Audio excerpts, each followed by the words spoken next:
I know this is going to be more than one video. I don't know how many. It's at least two parts. It's just such an intriguing thought. If you could save and reload your life, would you? Because that's a thing in a lot of video games is, you can save and reload. So, you try fighting this boss, it doesn't work, you go back to your last checkpoint, you try it again, you try a new strategy. But you could even use that.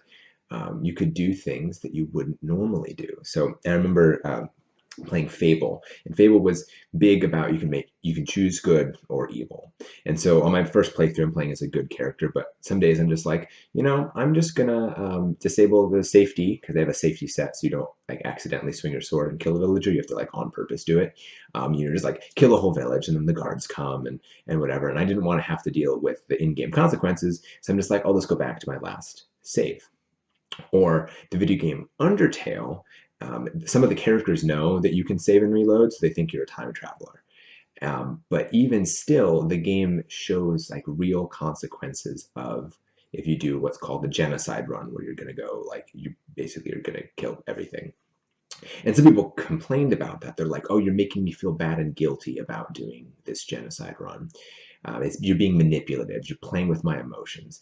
And my response to that is manipulative is where you're inventing consequences, but showing existing consequences is totally fine. So here's an example.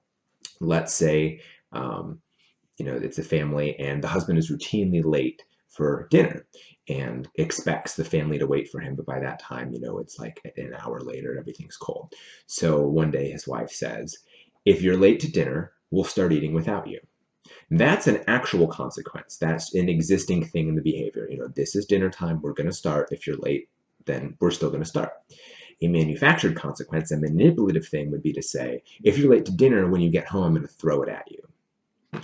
So big difference. So, and the reason I think Undertale is the normal consequence one, that killing characters, even if they're just characters in a game, still should make you feel like a terrible person.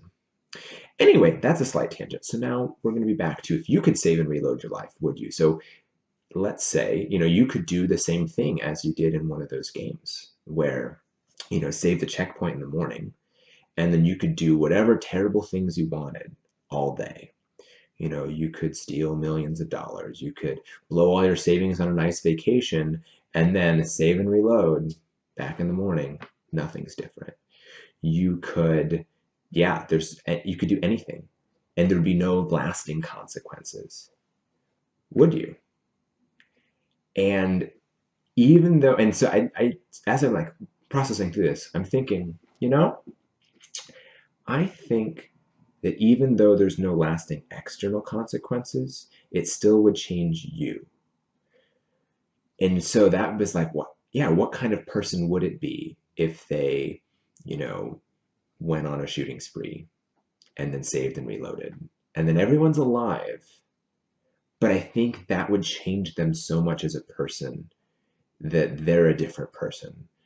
And I thought like, wow, that's like the biggest argument against utilitarian ethics I've ever seen. Like, it's not just about the consequences. The consequences matter, but even if there are no lasting consequences, it still changes you. You are a different sort of person now. So like that's kind of what Aristotle saw with virtue ethics. You are different. You are the kind of person who does something like that. And so yeah, I thought that was just like a really interesting look at if you could save and reload your life, if you could have no lasting consequences, how would it be? Now, we don't have the ability to save and reload. However, our choices still do affect us.